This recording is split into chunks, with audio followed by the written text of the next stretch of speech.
Ya me dijeron que sí trajeron Biblia. La tomamos con la mano derecha. Gracias. La ponemos en alto y decimos: la palabra de Dios contenida en este libro es la verdad que acepto creer, es la enseñanza que me comprometo a seguir y es la esperanza que me atrevo a confesar. Nada me impide recibirla, nadie me evitará que la haga parte de mi vida y por ningún motivo dejaré de proclamarla. Estoy aquí para leerla, oírla y vivirla diariamente. Amén. Señor Santo, bendícenos. Queremos que tu palabra al abrirla, Señor, trascienda nuestro corazón, nos bendiga. Y a pesar del calor, Señor, o el ambiente no tan propicio tal vez para que estemos un buen rato aquí escuchando tu palabra, pero tú trasciende eso, Señor, por tu Santo Espíritu, y háblanos, bendícenos a cada uno. Según necesitamos hoy, danos esperanza, aliento, fortaleza, desafío, disciplina. Lo que tengas para nosotros, Señor, por favor, dánoslo. Estamos dispuestos a escuchar tu palabra y recibir tu sanción. En Cristo Jesús te lo pedimos todo. Amén.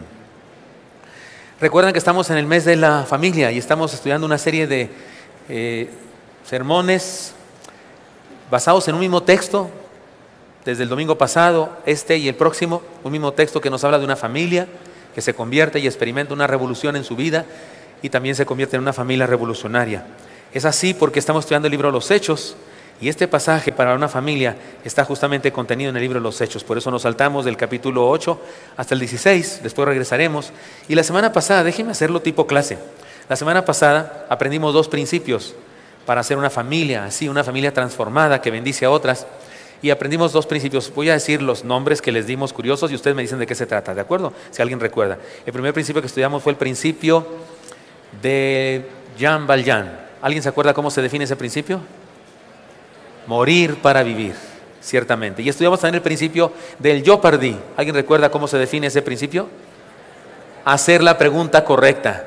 El carcelero de Filipos quiso morirse y hacía bien. Hizo bien en querer morirse y se murió, pero se murió al convertirse porque murió al pecado, a la condenación y al mundo y nació a una nueva vida.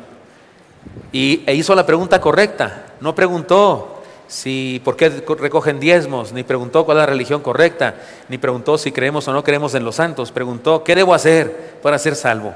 Hizo la pregunta correcta, recibió la respuesta y experimentó una transformación. Ahora nos enfocaremos en que también su familia experimentó esto. Por eso hemos llamado a esta serie de sermones La familia que revoluciona el mundo. Y hay un texto, es el final del pasaje, que es Hechos 16:34. Lo leen conmigo, está en la pantalla, por favor. ¿Cómo dice? Y se regocijó con toda su casa de haber creído a Dios. Hechos 16:34, la segunda parte. Amén. Pero el sermón de hoy se llama Una familia que supera sus crisis, revoluciona el mundo. La semana pasada era una familia libre, revoluciona el mundo. Ahora una familia que supera su crisis, revoluciona el mundo. Les leo el pasaje. Si quieren leerlo conmigo con su vista, dice así: y se agolpó el pueblo contra ellos. Y los magistrados, rasgándoles las ropas, ordenaron azotarles con varas. Después de haberles azotado mucho, los echaron en la cárcel, mandando al carcelero que los guardase con seguridad. El cual, recibido este mandato, los metió en el calabozo de más adentro y les aseguró los pies en el cepo. Pero medianoche, orando Pablo y Silas, cantaban himnos a Dios y los presos los oían. Entonces sobrevino de repente un gran terremoto, de tal manera que los cimientos de la cárcel se sacudían. Y al instante se abrieron todas las puertas y las cadenas de todos se soltaron. Despertando el carcelero y viendo abiertas las puertas de la cárcel, sacó la espada y se iba a matar, pensando que los presos habían huido. Mas Pablo clamó a gran voz diciendo: no te hagas ningún mal, pues todos estamos aquí. Él entonces, pidiendo luz, se precipitó adentro y temblando se postró a los pies de Pablo y de Silas, y sacándolos les dijo: señores, ¿qué debo hacer para ser salvo? Ellos dijeron: cree en el Señor Jesucristo y serás salvo tú y tu casa. Y le hablaron la palabra del Señor a él y a todos los que estaban en su casa. Y él, tomándolos en aquella misma hora de la noche, le lavó las heridas y enseguida se bautizó él con todos los suyos. Y llevándolos a su casa, les puso la mesa y se regocijó con toda su casa de haber creído a Dios. Hechos 16, 22 al 34. Amén. Gracias, Señor. Qué interesante. Un terremoto regularmente trae destrucción y bien que sabemos eso nosotros de esta ciudad. Pero al carcelero, este terremoto le ayudó a reconstruir su familia. No le trajo destrucción, le trajo la reconstrucción de su familia. Ante esa experiencia, tenía su fe puesta en los ídolos, o tal vez los dioses de su cultura grecorromana, o tal vez estaba defraudado de su religión como la mayoría de la gente de aquella época. Pero de cualquier manera, lo que experimentó fue una nueva fe en un Dios verdadero que no defrauda a nadie. Recordemos esto. Le dijeron, porque hizo la pregunta correcta, y le dijeron: Él dijo, ¿qué debo hacer para ser salvo? Ellos le dijeron, cree en el Señor Jesucristo, serás salvo tú y tu casa. En medio de su confusión religiosa, en medio de su idolatría, encontró una fe verdadera. Es decir que todo lo malo le salió bien. Pudo haber destrucción y resulta que reconstruye su familia. Tiene confusión por su religión y resulta que encuentra una nueva fe. La cosa no acaba ahí. La posible huida de los presos podía costarle la vida, pero la presencia de los discípulos le trajo vida eterna. Una gran crisis le trajo un cambio radical. Un gran temor le dio una gloriosa renovación. Esto de inmediato nos confronta con una importante enseñanza y una exhortación. No huyamos de las crisis. Usémoslas. No nos ocultemos, no las ocultemos. No las minimicemos como si no tuvieran importancia. Enfrentémoslas, usémoslas para crecer, para cambiar, para transformar, para ser mejores. Además, cuando digo no huyamos de las crisis, ni se puede, pues ni se puede. Ni modo que ¿qué? Ni modo que si la crisis es una deuda, ni modo que si me voy a otro lado ya se quitó la deuda o qué, ni modo, si la crisis va con nosotros. ¿Se acuerdan? En mi tierra se dice, y se acaba el mundo, ¿qué haces? Yo me voy para el Dama, y el Dama está a media hora de Chihuahua. Pero así decimos, si se acaba el mundo me voy para el Dama. ¿Qué decimos acá? Si se acaba el mundo me voy para Mérida, así decimos, ¿no? Es un absurdo, es como decir, no tengo nada que hacer. O sea, la de las crisis no puedes huir. Las crisis son como los osos, sí sabe qué debe hacer cuando un oso nos ataca. Digo, es muy útil eso por si algún día lo ataca un oso, pero se sabe qué hay que hacer, quedarse muerto. Y yo digo, pues ya estoy muerto de miedo, como quiera, ya me quedo ahí. O sea, correr, dicen que es malo, no es correcto, a menos que tengas un amigo que corra más lento que tú, entonces sí córrele, que se lo coma él, ¿no? Sería la única razón para correr, pero dicen que con cualquier fiera salvaje es mejor hacerte el oxiso. Con las crisis ni siquiera podrías correr de la crisis, te persigue porque está en ti. Así que no huyamos, no las ocultemos, no las minimicemos como si no tuvieran importancia. Enfrentémoslas y usémoslas para crecer, para cambiar, para transformar, para ser mejores.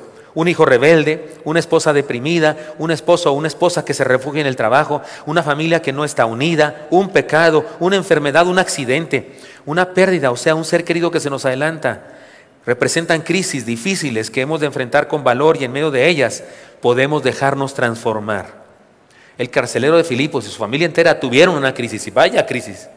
Era cuestión de la chamba, era cuestión del trabajo, se escapan los presos, hay un terremoto, se abrieron las cárceles. Y usted diría, oiga, pero pudo haber argumentado que no era culpa de él, un terremoto en aquella época, la insensatez y el legalismo de la gente y la maldad de la gente, ¿qué iba a importar? Él pagaba por cada preso, una vida por cada preso, o sea que lo iban a matar 25 veces o 100 veces. Era grave lo que estaba experimentando, pero esa crisis le trajo vida y vida en abundancia. Tal vez estamos tan habituados a una actitud, a un modo de actuar, a una forma de vida, tal vez estamos tan habituados que de repente una crisis nos hace bien, nos hace falta, porque si experimentamos una crisis, entonces nos despierta, nos hace reaccionar. Por eso, si experimentamos una crisis, pongamos atención. La vida misma y Dios nos están hablando. Dios nos está hablando. En medio de la crisis en alguna cosa nos quiere bendecir. Así que ya estudiamos el principio de Llama al Yan, morir para vivir, el principio del yo para hacer la pregunta correcta, pero ahora esta experiencia de este carcelero y su familia nos presentan 4 principios más que quiero compartir con ustedes rápidamente y 2 más la próxima semana. Y les voy a poner nombres también para que los podamos recordar, para que tengan significado para nosotros y los podamos recordar. El primer principio de hoy, que sería el tercero de la serie, es este, principio de la cometa. Somos libres de dejarnos derrotar por las crisis, pero también somos libres de crecer elevándonos más arriba de ellas. Podemos dejarnos destruir por el viento o podemos elevarnos más alto usando precisamente el viento que se nos opone. ¿Cuántos de los aquí presentes no son millennials ni son X y son de baby boomers para arriba o para abajo, no sé para dónde quedaría? Y sí hacían cometas cuando eran niños y los volaban. ¿Cuántos volaron cometa? Lo hicieron ahí con unos carrizos, partimos unos carrizos, ¿no? En 4 partes o en 2 partes y pusimos papel de China o hule muy ligero, le pusimos cola porque sin cola no vuela el cometa y agarramos correa, a ver, jálale Pepe Luis, que allá vamos, ¿no? Le robamos a la mamá el hilo o al papá el cordón del albañil o yo qué sé y elevamos una cometa. Hermanos, usted sabe, usted es experto en eso, si no hay viento ¿se puede elevar la cometa? No se puede, no se puede, no se eleva, necesita viento opositor. Necesita crisis para elevarse. Si no hay viento que se lo ponga, no se eleva. El carcelero y su familia pudieron haberse quedado en la misma circunstancia en la que vivían antes de ese incidente, pero decidieron aprovecharla y en la gracia de Dios crecieron y superaron, se elevaron. Los vientos fuertes nos ayudan a elevar una cometa. Las olas grandes, las olas del mar grandes, pueden hacer que el surfista gane un campeonato. Las injusticias sociales forman a los héroes. ¿Quién sería Emiliano Zapata si no hubiese sido por los problemas de la tenencia de la tierra? ¿Quién sería? Nadie, no lo recordaríamos. Sería un indígena muy guapo, porque dicen que era muy guapo. Las mujeres gritan cuando lo ven en las películas. Dicen que era muy guapo y un tipazo de primera con una moral extraordinaria. Nada que ver con Pancho Villa, mi paisano, que será así medio malamansado. Parece que era una persona muy honorable. Y nuestros niños no se andarán vistiendo el 20 de noviembre, es el 20 de noviembre, no se andarán vistiendo con un trapeador aquí de bigote, pues les ponemos un bigote, les ponemos un sombrerote, no sé qué, unos calzones de indio de aquella época y lo mandamos al festival de no sé qué. No andarían haciendo eso, ni dando un discurso de Emiliano Zapata en lo absoluto. No existiría para nosotros. Hubiese pasado como pasaron otros indígenas de aquella época, inadvertidos para la historia. Pero no, ahí figura, ahí está en los almanaques de nuestra casa, en la escuela, por ahí está una fotografía de él y Pancho Villa, es histórica, ¿no? Por ahí está, en donde quiera.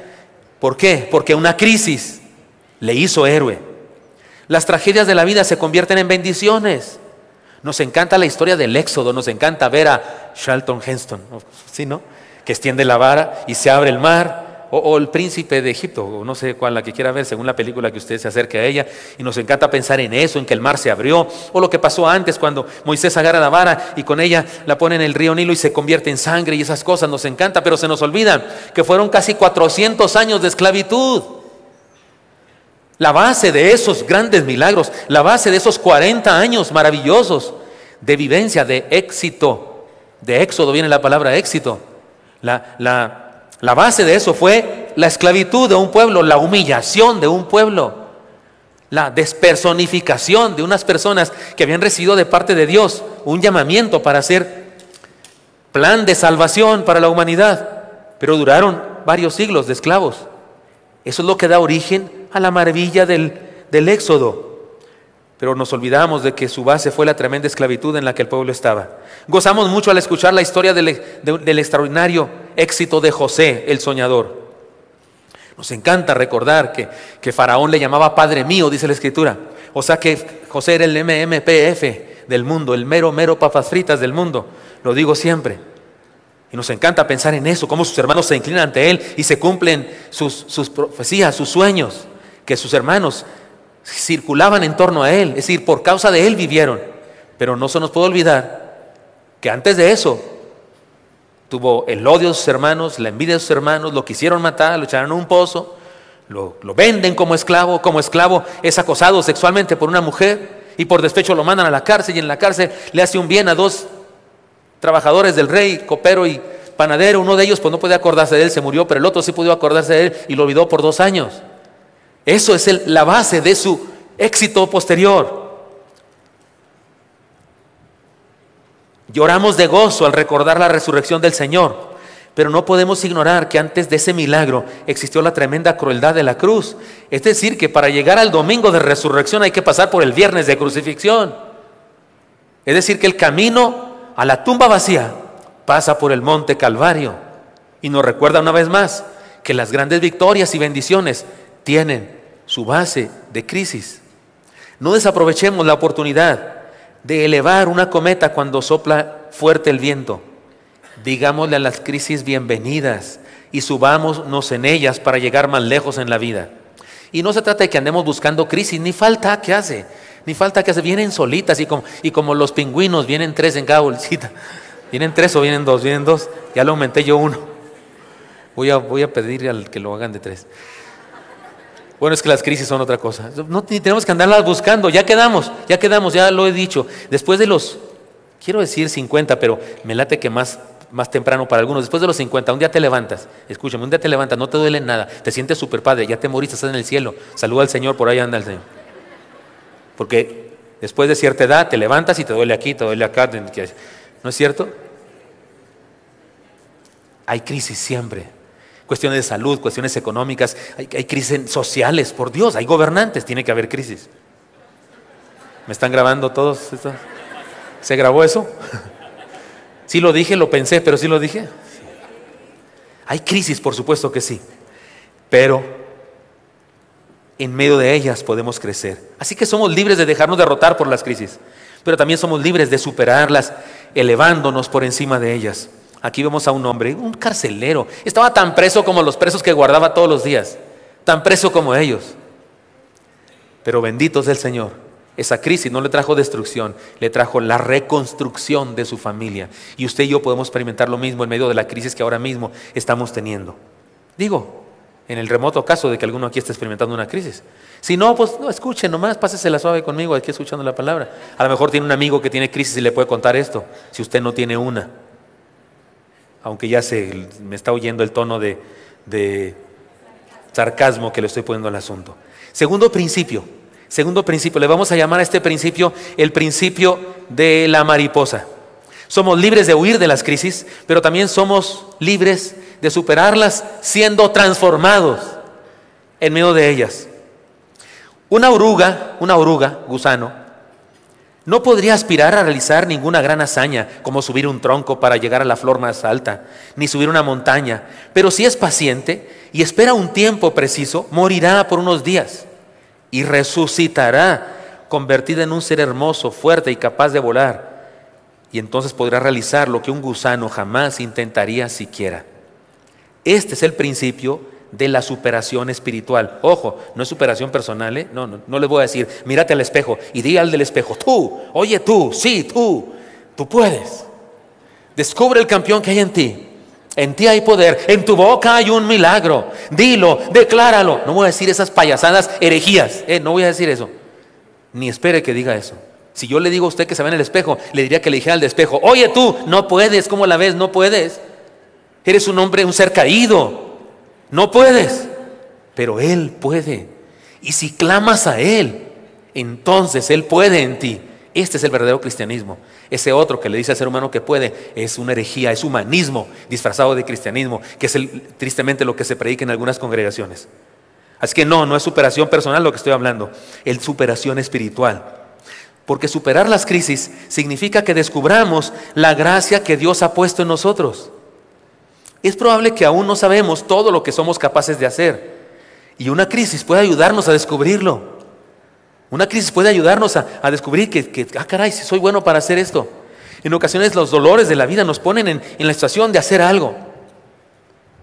Mi esposa no sería doctora ni enfermera. Aquello de la sangre y eso, se desmaya. Pero cuando me descubrieron mi celiaquía, ¿cuánto hace de eso? 2 años ya tengo de celíaco. Cuando me descubrieron eso de la celiaquía, estuve muy grave, ¿recuerdan ustedes? Y ni siquiera venía a predicar seguido, y resulta que estuve hospitalizado y había doctores que decían que a lo mejor tenía cáncer y esas cosas, estaba bastante grave. Les digo aquí, disculpen que sea claro, pero lo que me produce la celiaquía, los síntomas, entre otras cosas, es una náusea bárbara, y yo sufro mucho con la náusea. Prefiero una operación a corazón abierto sin anestesia que tener náusea. De verdad. Digo, nunca he tenido una operación a corazón abierto sin anestesia, pero pienso que la prefiero a la náusea. Sufro mucho con la náusea y fuimos al médico, el que me dijo justamente que yo posiblemente tenía cáncer. Me dio un medicamento, unas inyecciones muy fuertes para quitarme la náusea porque me notaba, ni siquiera podía atenderlo, me la pasaba, venía con él, yo iba al baño y lo venía con él, estaba muy mal. Mi esposa me veía sufriendo bárbaro, fuimos corriendo a comprar, iba el hermano Almazán con nosotros, nos llevaba manejando porque yo no podía manejar nada de eso. Nos fuimos a la farmacia, compramos la medicina, le dije a mi esposa, pónmela, ¿dónde? En la pompi, pero donde quieras. Y luego ni siquiera tengo una gran pompi para que me sea así como, porque hay gente que donde caiga le cayó bien, ¿no? En mi caso no, son unos cuantos milímetros cuadrados donde va. Y entonces, ¿qué creen? De veras, le pedimos permiso allá en la farmacia a que nos prestaran un cuarto. Así fue, ¿verdad? Y metimos ahí un cuarto que nos prestaron. De veras, y le dije a mi esposa, ella nunca ha inyectado a nadie en su vida. Y le dije, pues mira, dice la teoría que se divide la pompi. Cuadrante superior, externo. Ahí mi vida, y si no cae ahí, tú dale con todo. Y mi esposa en otras circunstancias hubiera desmayado, pero al verme sufrir, dice ella, te veía yo tan mal, te sentías tan mal que dije, tengo que hacerlo. Descubrimos cosas que podemos hacer, que pensábamos que éramos incapaces de hacer, y nos convertimos en héroes de otros en medio de las crisis. Y superar la crisis significa descubrir eso, descubrir la gracia de Dios puesta en nosotros. Superar las crisis significa que dejemos que Dios nos capacite para aquello que nos ha solicitado, porque si nos ha solicitado algo, nos va a dar capacitación. Y no siempre es que ya estábamos capacitados, no, en ocasiones nos capacita de repente. Hace transformación en nuestra vida, como la oruga que se convierte en mariposa. Al tartamudo de Moisés lo hizo un gran líder. Al adolescente David le constituyó en un guerrero victorioso. Al odiado, traicionado y despreciado José le hizo un gran gobernante. A una joven huérfana extranjera perseguida, Hadasa, la convirtió en la reina Esther. Y no se trata de superación personal, no nos confundamos, insisto, se trata de superación espiritual. Se trata del milagro que Dios puede hacer en nosotros. Porque si me ordena algo, si me encarga algo, me va a capacitar para eso. Me va a ungir para eso, me va a dar los dones que necesito para eso, las habilidades que necesito para eso. ¿No se imaginan ustedes el miedo que me daba a mí venir a pastorear la iglesia Bautista Oreb? No eran tantos. Cuando llegamos se llenaba el templo allá de Plutarco. Solamente unos 300 seríamos, 350, yo que sé. Además unos estaban yendo porque a algunos no les caí bien, entonces empezaron a ir algunos en pos de pues, algunos líderes que había ahí, incluso de la familia pastoral anterior. Y hubo situaciones así difíciles para conmigo. Y yo desde antes ya tenía miedo porque el pastor anterior era un tipazo de primera. Y una persona renombrada, el pastor más renombrado en la Convención Nacionalista de México. En esa época había sido presidente de la Convención 7 años, presidente de la Fraternidad Teológica Latinoamericana, autor de algunos libros. Yo decía, no hombre, los zapatos, alguien me dijo, no, se te hace que te quedan muy grandes los zapatos, pero yo soy listo para responder cosas. Yo respondí, pues yo traigo los míos, son del 8 y medio desparramado, pero sí, en el fondo de mi corazón sí me sentía que me quedaban grandes los zapatos. Y respondí eso para no dejarme, pero en realidad, en el fondo sí me sentía pequeño. Pero si Dios me encarga algo, también se encarga de mí. Si yo me encargo de algo que Él me encargó, Él se encarga de mí y me capacita para eso. Así que superar las crisis significa que dejemos que Dios nos capacite para aquello que nos ha solicitado. Y superar la crisis significa que aceptemos el reto de Dios a experimentar transformación integral en nuestra vida. Lean conmigo 2 Corintios 3:18, por favor. ¿Cómo dice? Por tanto, nosotros todos, mirando a cara descubierta como en un espejo la gloria del Señor, somos transformados de gloria en gloria en la misma imagen, como por el Espíritu del Señor. Y este pasaje enseña que no solo fuimos transformados cuando creímos, nuestro primer milagro de transformación, de huérfano a hijo de Dios, de inconverso a converso, de perdido a encontrado por Dios, a salvo. Pero además este texto dice que soy transformado de gloria en gloria, que todos los días, cada día soy un mejor yo, por la gracia de Dios en mi vida.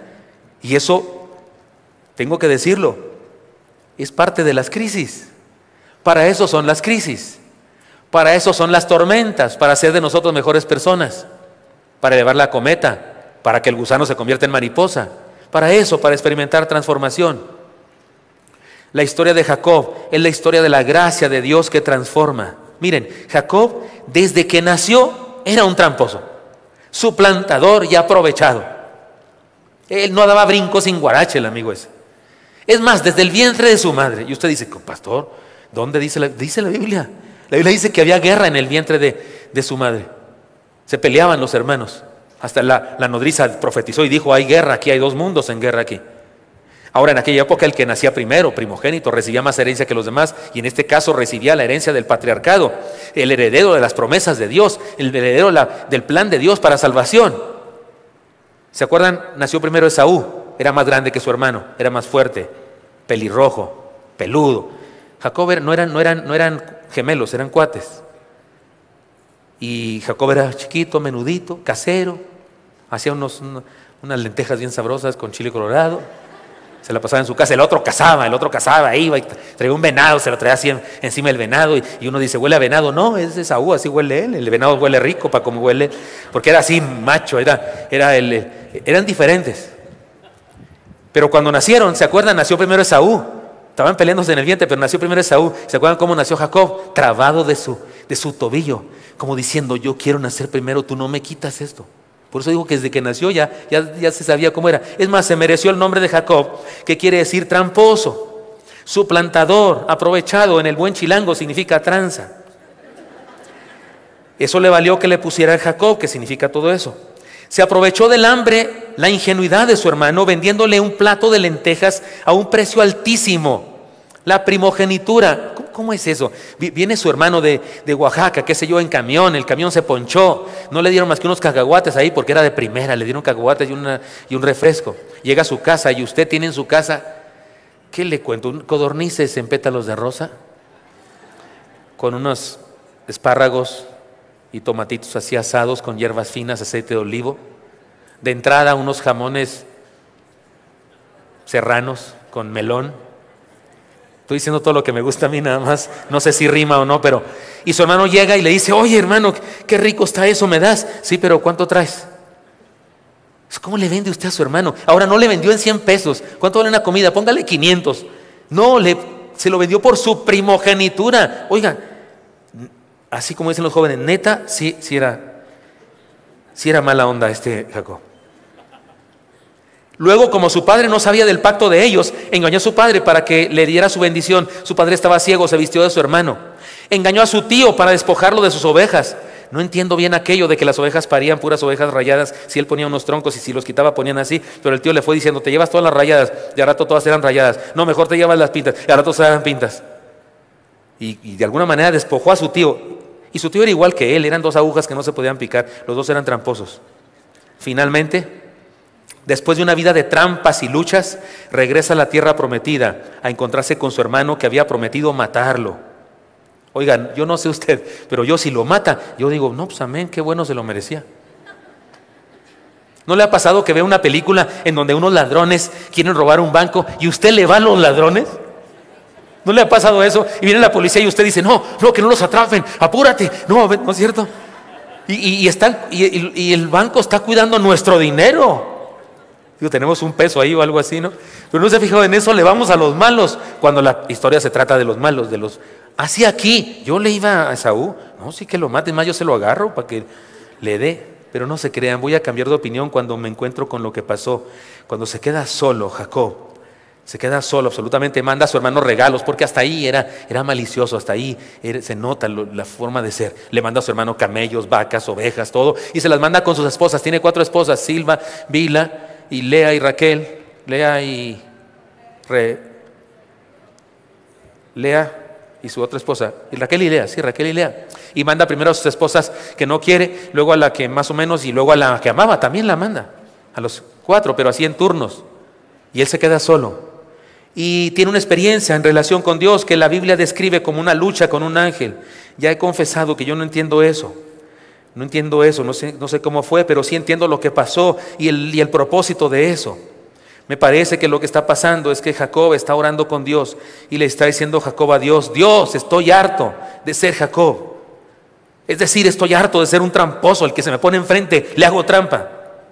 Y le dijo al Señor, o me transformas, o este ángel no regresa al cielo jamás. Algo así me parece que estaba pasando. Y luchaba con ella, el ángel le decía, suéltame, porque ya raya el alba. No te soltaré si no me bendices. Y lo bendijo. Y resolvió respuesta a su oración. Y el texto dice que le cambió de nombre, se convirtió de Jacob en Israel. Pero ¿no ha notado una cosa muy interesante? Cuando en la Biblia Abraham se llama Abraham, así solo Abraham, y Dios le dice que se cambie el nombre y que se llame ahora Abraham, con una H y una EA más, Abraham. Abraham quiere decir padre enaltecido, Abraham quiere decir padre de multitudes. Cuando Dios le dijo a Abraham que se cambiara de nombre, a partir de entonces en la Biblia, el nombre de Abraham es Abraham, ya no Abraham, Abraham. Pero cuando vamos al caso de Jacob, después de este incidente de Jacob con el ángel, en la Biblia se le menciona a Jacob como Israel a veces y a veces como Jacob. Se vuelve a decir Jacob. Cuando Moisés se encuentra con Dios en la zarza que no se consumía, Dios le dijo, soy el Dios de tus padres, el Dios de Abraham, de Isaac y de Jacob. Y usted dice, ¿que no le cambiaron de nombre? ¿Por qué Dios inspira que se siga llamando a Jacob? Porque Dios no quiere que nos olvidemos de dónde nos sacó. Porque Dios no quiere que nos olvidemos de que Él transforma a las personas. Porque Él no quiere que olvidemos que sí, ciertamente por nuestra naturaleza personal podemos ser alguien, pero por su gracia podemos ser otra persona. Y Dios no quería que olvidáramos eso, y por eso este Jacob, aunque se llama Israel, Dios no recuerda de dónde lo sacó. Así que podemos dejar que las crisis nos destruyan, o podemos seguir iguales después de la crisis, pero también podemos superar las crisis siendo transformados, dejándonos superar por la gracia de Dios. Y estoy hablando de superar nosotros, que Dios nos supere, nos haga mejores, nos transforme. Insisto que se trata de superación espiritual, no superación personal, porque no estoy diciendo que usted y yo podemos, y que si nos concentramos, y que si hacemos meditación trascendental, y si nos decimos a nosotros mismos, tú puedes, yo puedo, atraemos todas las fuerzas del universo, y porque el secreto, estoy hablando del secreto de ese asunto, y no estoy hablando de eso, no es así, no, es Dios, por mí mismo no puedo nada, pero por su gracia Él puede en mi vida. Este es el principio de la mariposa. Somos libres de huir de las crisis, pero también somos libres de superarlas siendo transformados de orugas a mariposas. No sé si ya les pregunté, porque como esta es la 4ª vez que predico este sermón en este día, entre ayer y hoy, pero ¿alguien aquí ha ido a Canadá? ¿Alguna vez? ¿Alguien aquí ha ido a Canadá? Pues las mariposas monarcas van y vienen todos los años. ¿No es cierto? Y no en avión. Yo he ido a Canadá, pero en avión. Estas van por sus pistolas.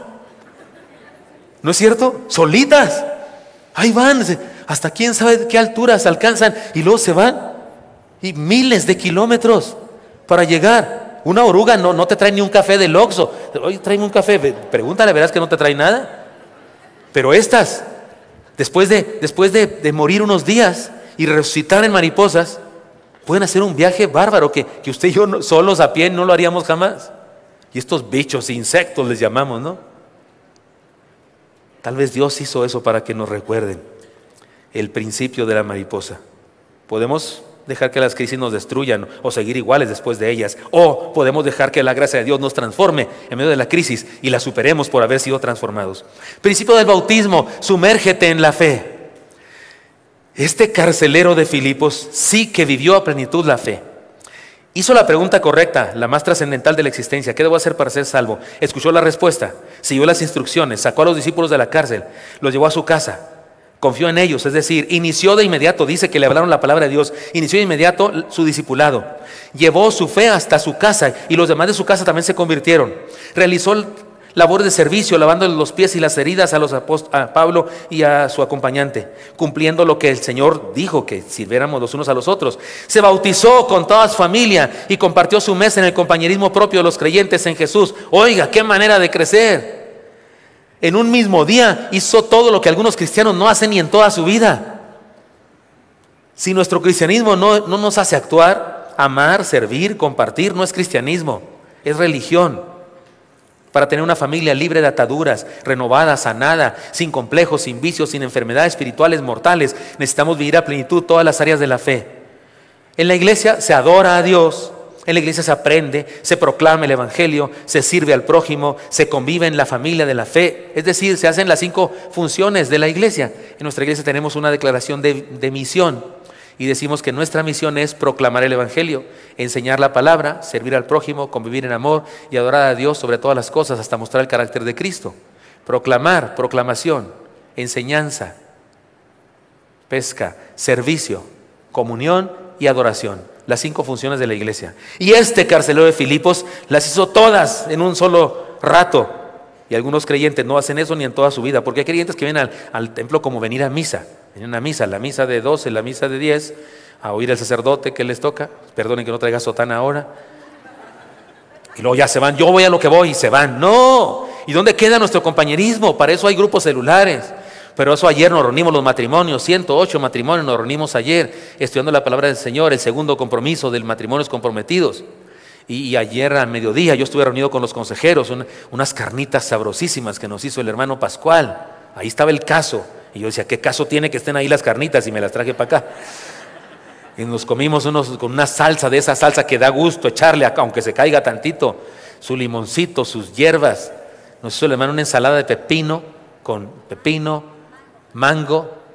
Estaba aquello como para diabético, o sea, como para mí. Riquísimo. Ya. Y no había comido yo, pero hay unas cosas que se llaman, en mi rancho se llaman tripas, pero acá se llama nana. Sí, acá en el DF se llama nana. Oiga, qué rico eso. Me eché 2 tacos de nana. además de los otros 5 que me han echado de otras cosas. Pero eran chicos.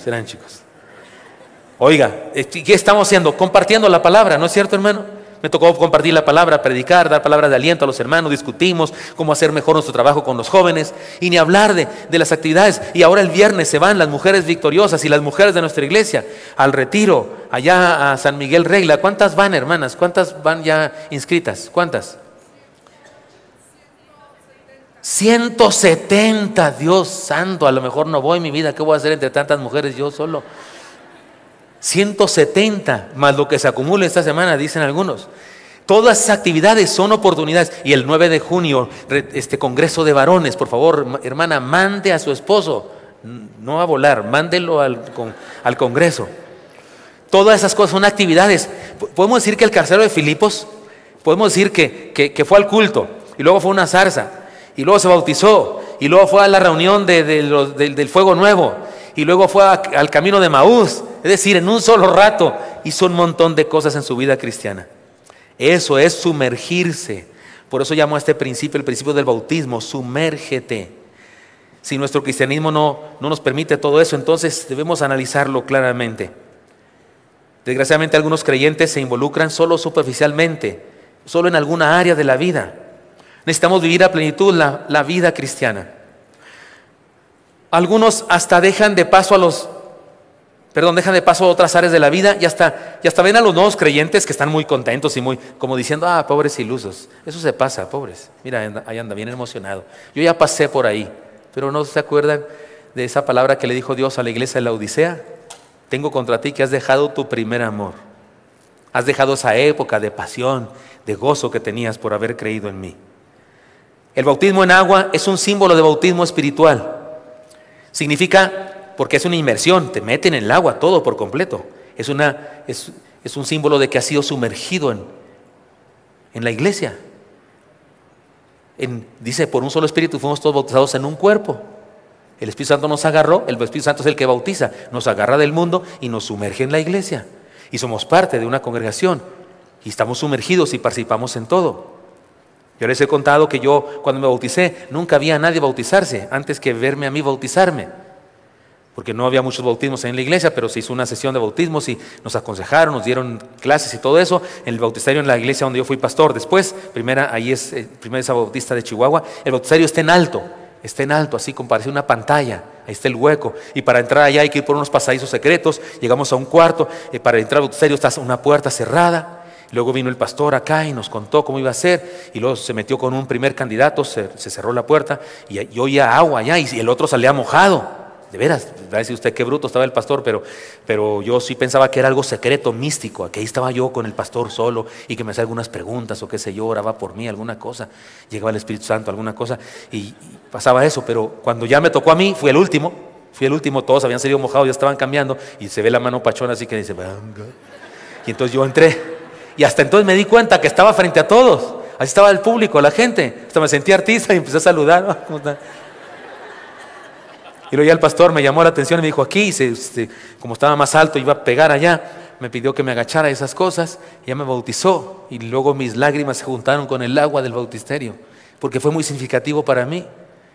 Es bautismo en agua, ese no salva, ese solo simboliza el bautismo que Cristo llevó en mi vida, que ese sí me salva, me sumergió en su gracia, me sumergió en su vida, y por eso también estoy sumergido en la iglesia.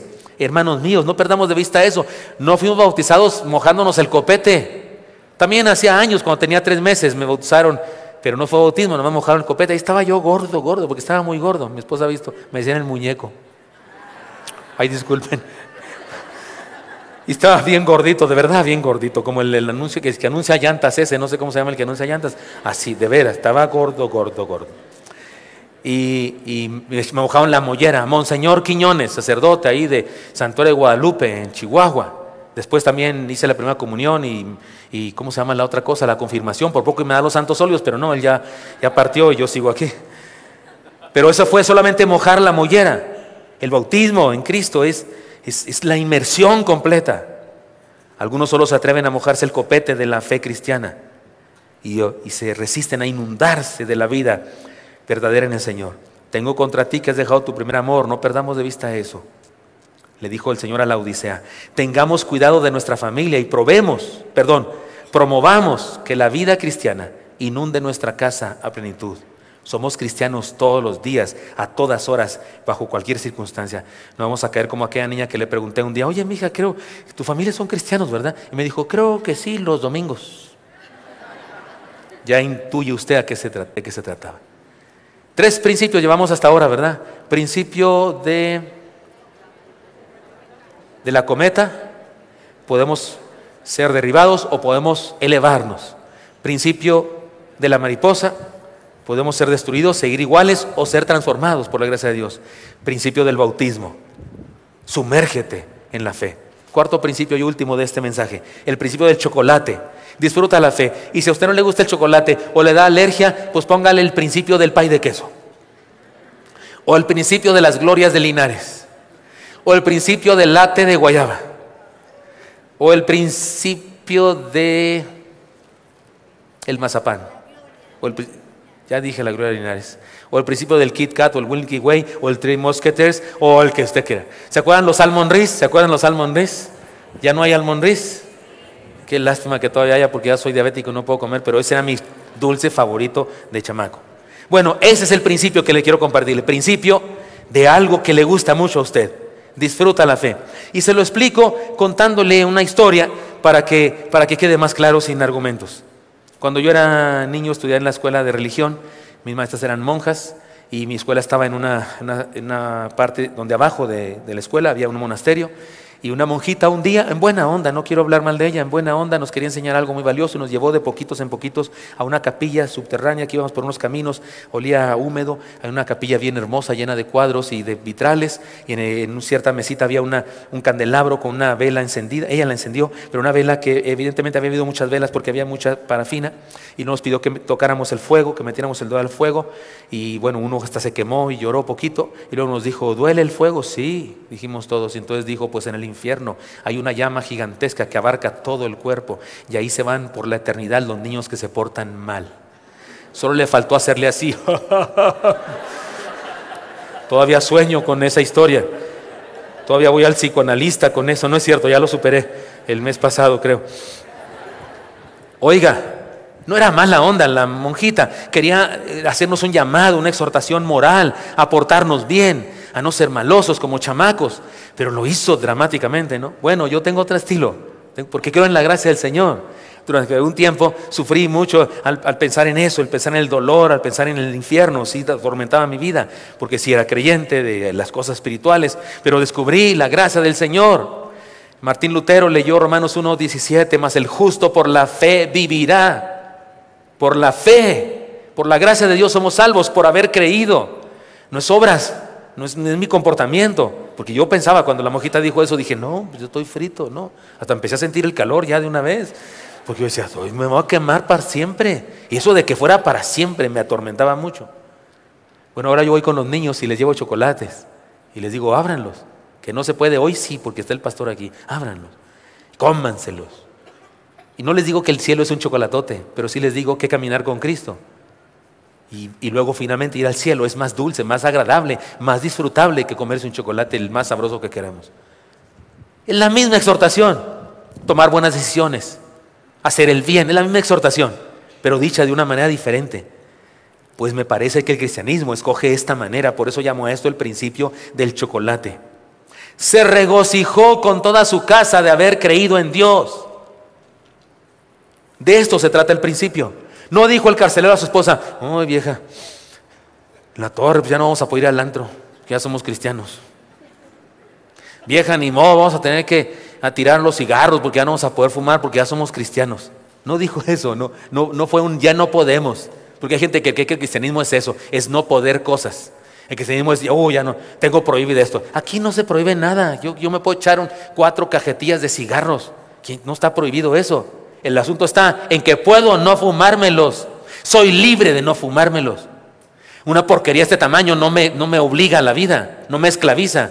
Yo digo que un cigarro, ¿sabe qué es un cigarro? ¿Cómo se define? Es una cosa cilíndrica alargada que de un lado tiene fuego y del otro lado tiene un esclavo. Eso es un cigarro. Y yo soy libre.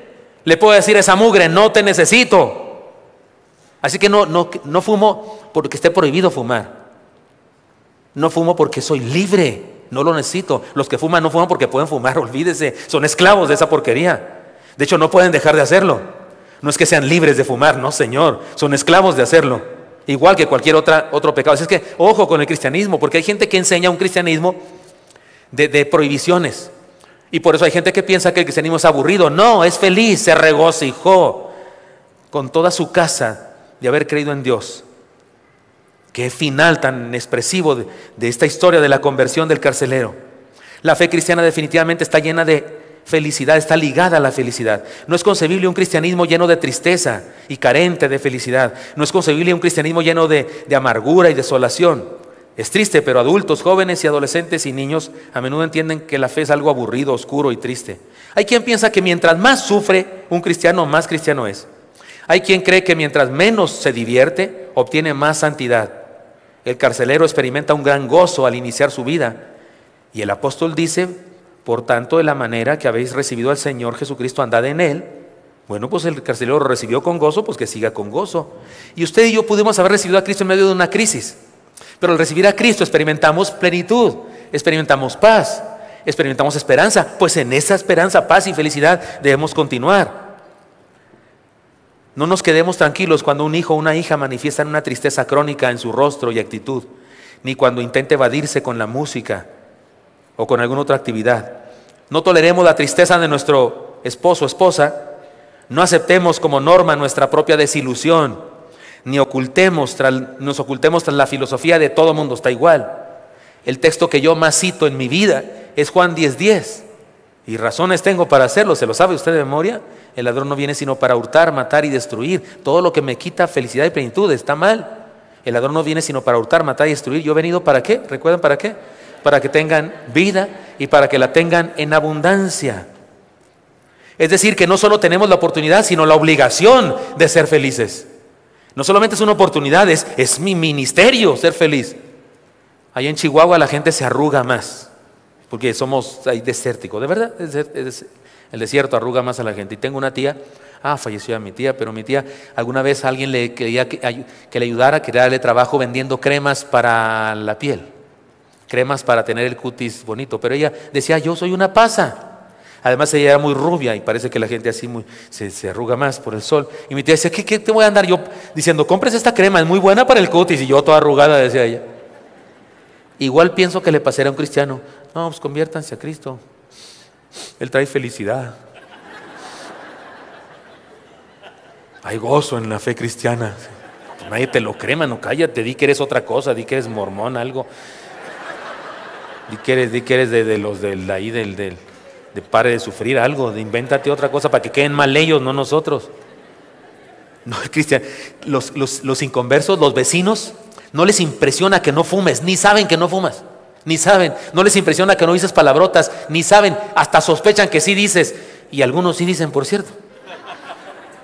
Pero eso no les impresiona. ¿Sabes qué les impresiona a los inconversos? Que seas feliz, que estés pleno, que estés dichoso en tu vida, que te lleves bien con tu esposa, con tus hijos. Eso les impresiona. Eso sí hace que las personas digan, ¿cómo le hacen estos? Yo quiero tener eso también. Una familia feliz es una familia transformada, revolucionada, que revoluciona y transforma a otros. Así que seamos felices y hagamos felices a los que nos rodean. Por eso he llamado a este principio el principio del chocolate, o el principio de las glorias de Linares, o el principio del latte de guayaba, el que quiera usted, según lo que le guste más. Eso póngale a este principio, por favor. 4 principios entonces el día de hoy. El principio de la cometa. Podemos elevarnos por encima de las crisis por la gracia de Dios. El principio de la mariposa. Él puede transformarnos. El principio del bautismo. Debemos sumergirnos en la fe cristiana. Podemos hacer eso. Y número 4, el principio del chocolate o de cualquier dulce que le gusta. Y por último, tengo una exhortación para todos nosotros. Desafío a renovarnos para superar las crisis. Déjenme les cuento una historia que también ya he contado acá, pero va bien ahora con este final. Además es parte del mensaje que surge de este texto. Está basado en un evento real, aunque yo solamente le cambié una cosita para hacerlo accesible para todos nosotros. Se llamaba Esteban. Era sacristán de un templo católico en un pueblo en donde solamente había una forma de vida, un sostén de vida, una fábrica, donde todos los hombres del pueblo trabajaban. Él no trabajaba en esa fábrica, pero era el sacristán de la parroquia y todo el mundo lo conocía. Abría las puertas, cerraba las puertas, hacía la limpieza, tocaba las campanas. Y el párroco del pueblo, del templo, era muy amigo de Esteban y pues estaba todo bien. Pero un día muere y viene un nuevo sacerdote. Este es un joven, tiene ideas modernas y le dice a Esteban: vaya a tal lugar, firme estas cosas, saque estos datos, tráigame estos apuntes, escribe estas cartas. Y Esteban le dice: disculpe, yo no puedo hacer eso. Yo abro las puertas, cierro las puertas, barro, trapeo, toco las campanas, pero yo no sé leer ni escribir. Soy analfabeto, yo no sé hacer eso. Eso lo hacía el sacerdote anterior. Y le dijo: bueno, yo necesito un sacristán que además sea mi secretario, disculpa. Y lo despidió. Esteban se fue a su casa, pero no quiso llegar a su casa y decirle a su esposa: no tengo trabajo, moriremos de hambre. Así es que, no era su estilo, por cierto, se detuvo en un cruce de caminos. Uno de los caminos llevaba hacia la fábrica, que daba sostén a ese pueblo, la otra hacia el pequeño montículo donde estaba el templo, la otra hacia el centro del pueblo y la otra hacia otras ciudades. Ahí se sentó en el cruce de caminos, en una piedra, a maldecir la vida, a renegar: ¿por qué no me enseñaron a leer y escribir? ¿Por qué mis padres no se preocuparon de eso? ¿Por qué fuimos pobres? Ahí estaba en eso cuando un trabajador de la fábrica venía rumbo al pueblo y lo intercepta. Todos conocen a Esteban, ese sacristán, todos lo conocen. ¿A dónde vas? Le dice: es que mi esposa amaneció de malas, no me hizo lonche y voy a comprar algo de comer porque tengo 1 hora de tiempo para comer. Digo: 1 hora de tiempo, ya se te acabó la mitad, para cuando regreses te vas a llegar tarde, te vendo mi lonche. Y Esteban le vendió su lonche por 20 pesos, algo así. Y el hombre dijo: qué suave, y se fue. Esteban va a su casa y le dice a su esposa: mi vida, préstame esa mesa de madera que tenemos ahí, la voy a arreglar un poquito porque está medio destruida, préstame un mantel, por favor compra pan y tortillas porque para mañana quiero que me hagas unas 30 tortas y unos 40 burritos, quiero que compres también café porque me voy a llevar el termo lleno de café y voy a llevar unas rejas de... hay fiesta, ok, tú no te preocupes, yo voy a hacer eso, préstame tu sombrilla, esa grandota que tienes, la voy a arreglar. Y fue y puso su pequeño estanquillo de comida y puso comida. Al cabo de un tiempo, los trabajadores de la fábrica le decían a su esposa cuando salían de su casa: no me hagas lonche, voy a ir donde Esteban. Porque su esposa salió buena para hacer comida y él salió bueno para vender. No les voy a contar todos los pormenores de la historia, pero cuando don Esteban era viejo, porque su pequeño estanquillo creció y se convirtió en un restaurante, después en un restaurante más grande. Y cuando don Esteban era viejo, era dueño de una cadena de restaurantes, era dueño de una cadena de hoteles, era dueño de minas, ranchos, y era el hombre más rico de su país.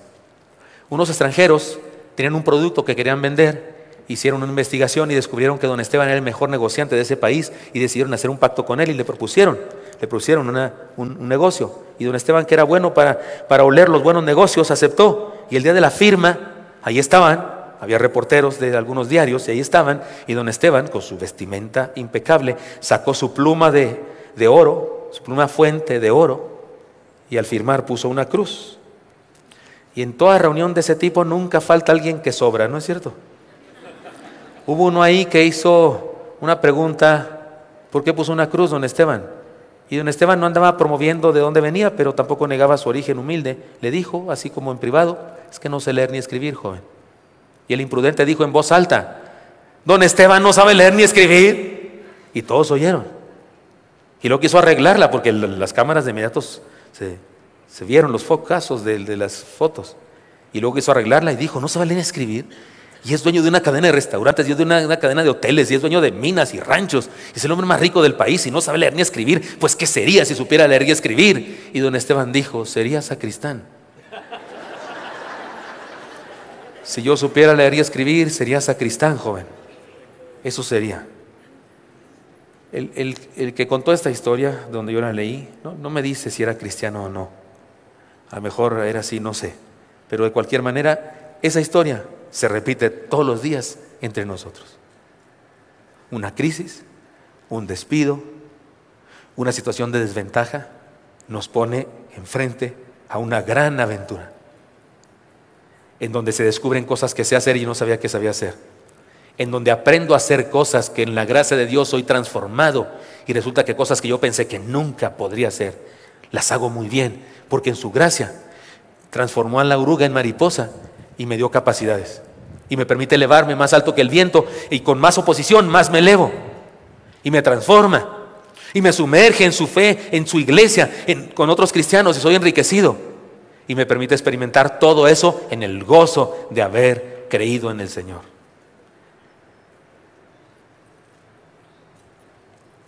Podemos ser mejores, Aprovechemos las crisis para experimentar la gracia de Dios que nos transforma en mejores seres humanos. Y esto puede suceder cada día.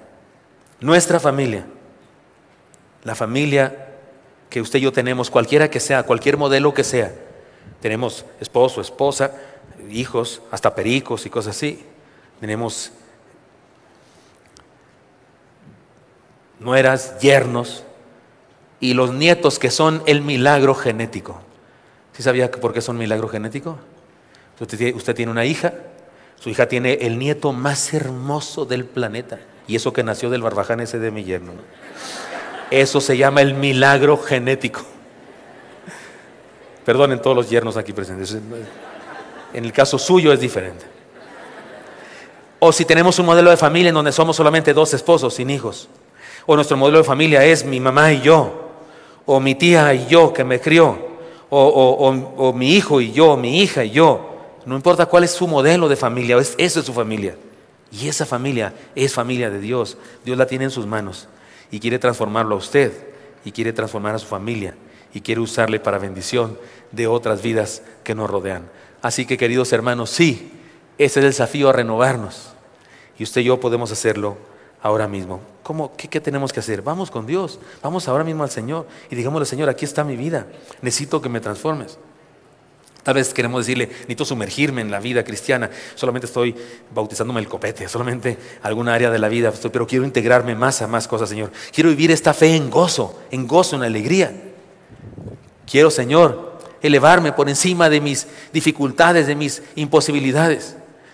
Pero sobre todo quiero ser transformado, Señor. Tal vez podemos decirle como Jacob, tal vez necesitamos decirle como Jacob: estoy harto de ser quien soy y quiero que me transformes, que me cambies. Si así es, querido hermano, hermana, vayamos al Señor ahora mismo y pongamos nuestras vidas en sus manos. Vamos a orar, y podría ponerlos a orar cerrando los ojos para que nadie te vea, porque a lo mejor te da miedo lo que sea, pero ¿de qué se trata aquí? Si estamos con el Señor aquí nosotros, si esto es la vida y es la familia y es lo más valioso y lo más importante, que no, aquí no cabe vergüenzas, aquí no cabe nada.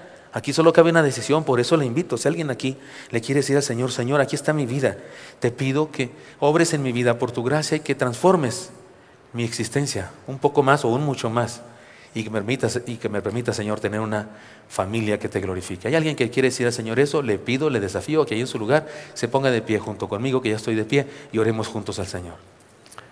¿Alguien que quiere pedirle eso al Señor? Póngase de pie en su lugar. Y si está tu esposa, tu esposo junto a ti, tal vez le propones, tal vez proponle: ¿lo hacemos juntos? ¿Qué dices? ¿Lo hacemos juntos? Le pedimos a Dios que nos bendiga, que nos transforme, que nos dé una familia renovada, transformada. Dígaselo. Y ahí junto con su esposo, su esposa, oremos al Señor. Si alguien más quiere hacer esto, veo a montones de ustedes de pie, pero si alguien más quiere hacerlo, atrévase, póngase de pie en su lugar y venga al Señor. Y como el carcelero de Filipos, experimente en medio de las crisis del mundo, experimente renovación. Señor Santo, mira, los que estamos de pie, Señor, reconocemos, aceptamos, no podemos por nosotros mismos. Declaramos que por nuestra fuerza no podemos. Pero nos queda clarísimo por tu palabra, Señor, que tú sí puedes en nosotros. Hazlo, Señor, por favor. Bendícenos, transfórmanos. Haznos ser mejores, supéranos, Señor. Y bendícenos para ser mejores esposos, papás, hijos, hermanos, abuelos, suegros, yernos. Y para colaborar para que la familia completa a la que pertenecemos, Señor, también sea renovada, transformada. Y para colaborar para que otras personas te conozcan, Señor, al conocernos a nosotros, cristianos, hijos tuyos. Bendícenos, Dios, por favor. Ahora yo te pido, Señor, en intercesión por todos mis hermanos, bendice a cada hermano que está de pie, a cada esposo, cada esposa, cada hijo, cada hermano en la carne, cada abuelita, cada suegra, suegro, cada tío, Señor, todos los que estamos aquí. Bendícenos, Dios, y transfórmanos un poco más. Y haz de nosotros lo que has planeado, Señor. Bendice a tu pueblo. Te lo pido en Cristo Jesús. Amén. Dios les bendiga, hermanos. Dios les bendiga. Pueden sentarse.